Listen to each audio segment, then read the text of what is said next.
Yesterday I put out a video talking and touching on a couple of points. The main one was the emerging trend, or is it a coincidence that we are now getting quite a number of deceased estate sales post-COVID? Is it an emerging trend, or is it just simply a coincidence? I want to believe that it may well be an emerging trend throughout Sydney, and the important thing, I guess, for us is to try and understand what's happening with the properties, the deceased estates that are being sold, which is the second point that I'm going to talk about, and that is how to protect yourself and how to make sure that the agents work for you in relation to selling the estate. At the end of the day, it will and may be your inheritance, or it may well be the monies to fund your retirement. So I'll share along those lines, and I'll also, throughout the chat, I'm going to talk about the postcode that has had quite a large number, an excessive number of these type of sales, the deceased estate sales, and what agents are doing. I'm going to share what a prominent agent in the postcode has been saying, what's been happening, and he's an agent that's worked in the area across major franchise groups in very high roles, and he's worked in the area for over 30 years. So let's start with the first one. Number one is the post-COVID trend of sales by way of deceased estates. What's happening? They seem to be coming to light now. A couple of weeks ago, I shared on this point on the Monday evening property rant with Martin, and I said that with the conversations that I had with a number of officers, in the inner west, northwest region, we were talking about, or we were discussing something which they said was occurring, and we fleshed it out a little bit. And at the end of the day, the consensus was that they've had anywhere up to 30% more deceased estates in the areas where these agents and agencies were operating in. And I brought it up in the Monday evening rant and said, let's watch and see. Let's wait and see what happens, because this is rather an interesting point to take moving forward, as I said, post-COVID. So a lot of the deceased estates are, I guess, from families from as young as 55 to 75 and 80-year-olds. So what are the common traits between what I shared a couple of weeks ago and what's been shared with me recently? Is the first is the estates that are being sold. These are very large homes that the children, the inheritors of the estate, don't want to take care of, and they also want the estate to be sold, and sold relatively quickly, so that they can benefit from the estate and move on to their own principal places of residence. So often the case is that you get 2, 3, 4, even 5 siblings that are going to be inheritors of the estate.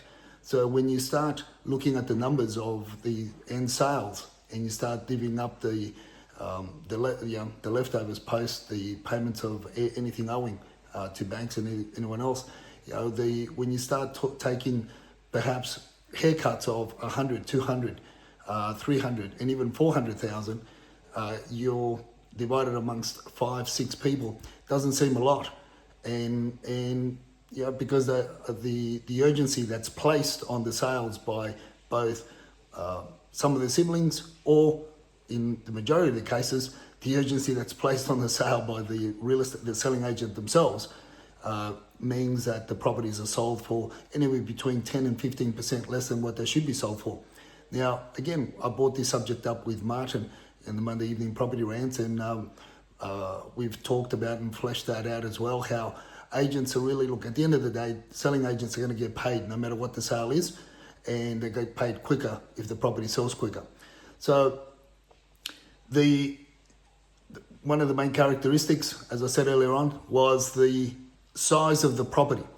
The second characteristic is the amount of work that's required to maintain the property or that's needed to work the property. And the unfortunate thing is, in a lot of these matters, the siblings don't want to fork out too much money to put into the estate because, sadly, in the majority of the cases, most of the cases, there is a dispute amongst the siblings. There is a dispute amongst the inheritors, and the siblings are at odds with one another. So, it's often the case that the deceased estates go to market with very little to, in some cases, no preparation whatsoever. So what happens is that the selling agent obviously promotes the property with what he calls it blood-curdling copy, to attract the bargain hunters, to attract every man and his dog, north, south, east and west, that wants and believes that they're going to get a bargain. Well, if you play your cards right, you end up with a bargain. And if the agent doesn't have full control of the campaign and full control of what your needs are, well, you're going to let it go for a lot less than what it's worth. So from this trend of forced sales, or because their siblings want the property sold, the agent's pressure on the vendors to sell the property, well, you end up with, as I said, in some cases 10-15% less than what the property is worth. Now, if this is extrapolated over time, what you end up getting is you start getting the bigger picture starts becoming that apparent that the market in the area is dropping.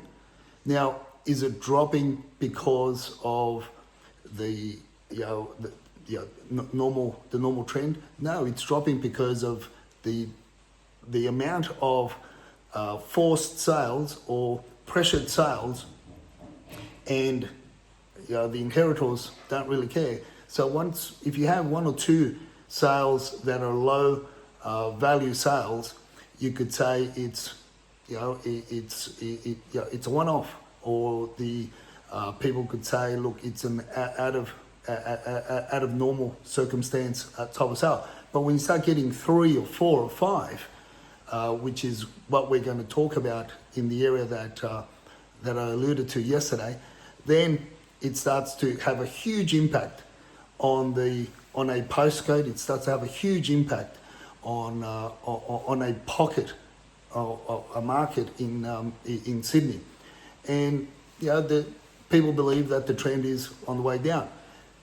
But opposed to that is also the rise in property values from the smaller properties in the area. Now, a lot of the siblings, a number of the inheritors, or even the party that maybe left with the estate, one of the spouses that's left with the estate wants to continue in the area but can't maintain the property, or it doesn't necessarily have to be a deceased estate. A lot of the post-COVID scenarios also means that people in that age bracket are finding it very difficult to maintain these large properties, and they will look for the smaller properties. So you've got a rise in values of the smaller properties in that market, such as your 3-bedroom single level homes, 2-bedroom plus study homes in a smaller land envelope, and but the larger homes start dropping in value. So it's an interesting scenario. It's an interesting dynamic that's happening in a number of, as I said, pockets, a number of postcodes in Sydney. So I alluded to the postcode, and this particular postcode is your 2234 postcode, where this agent works in. And the reason why this caught my attention was because he's talking about 5 or 6 deceased estates going to market simultaneously, where siblings have had a go at the campaign, have had a go at marketing at a very high value. As he says, the agents that have had carriage of the sale initially overvalued the property by $200,000. So let's, I'll give you an example. One particular home, I won't give you the address, but in this case, he estimated the value of the home to be between 185 to 195 million, that is, and a number of the agents in the area told the brother and sister that the home was worth 2.2 million. Now, he himself appraised the home, and that's what he told the executors of the estate, and they didn't listen to him. They felt the need for the greed, and they went with the agent that promoted the home at the higher value of 2.1 to 2.2. So the campaign faltered, failed. They were dismayed. Now they want to move on. They want to sell out, and now that home is on the market currently with a guide of 1.65. Now, from what he tells me, is that now, because they've had enough, they've been smacked around by the first selling agency, an agent, that now he said, Edwin, if you've got a buyer for this area, if you've got a buyer for a home that is, the true value is around the 1.9 mark, and you've got a buyer that's got 1.7, they're going to buy themselves a bargain. Now, extrapolate that across 4, 5, 6 properties, those circumstances, and you've got a ball game, you've got a rodeo, you've got whatever you want to call it, and values in that area for the larger homes are obviously going to start waning and faltering. Except, as I said earlier on, the value for the smaller homes are staying hot demand and staying high demand because you've got first home buyers wanting to move into the property, you've got into the area, you've got downsizers, and you've got a separate market. So it's a market within a market, you could say. So they're the scenarios that are playing out. So the important thing about this is be careful how you go to market, when you go to market, and particularly when it's a sale by way of dispute, by way of a need to sell, such as a deceased estate, or or even it could even be a court order. Just because you are keen to sell doesn't mean that you have to allow the selling agent to exert their authority and their voice and their wish to have a quick sale at a bargain, bottom price sale, fire sale, because at the end of the day, the story that he or she tells you is, look, what's a couple $100,000 amongst 4 siblings? What's a couple $100,000 amongst 6 inheritors? Not a great deal. Just take what's on the table and run. Look, they're not really interested in what the property is truly worth. They're not really interested in working the campaign, in working the sale. They want a quick sale, as Martin and I have said many times over and over again, and that is whether the home sells for 1.6 or whether the home sells for 2.2, they still get the commission, the marketing fee, and run off to the next to the next bunny, to the next lamb that's going to be put on the slaughter table. So let's see if it becomes an emerging trend. Let's see if it becomes an emerging trend throughout Sydney, where the larger homes continue to be destabilised to an extent, and in order to protect yourself, be wise as to who you choose as the selling agent, be wise as to who you choose as an auctioneer, as I've said, be wise as what type of marketing campaign you allow the selling agent to dictate or to move forward with, and there are ways that you can protect yourself. So I know this has been a little bit longer than usual, but I hope you're able to watch the video clip in full and make the most of it and share it around.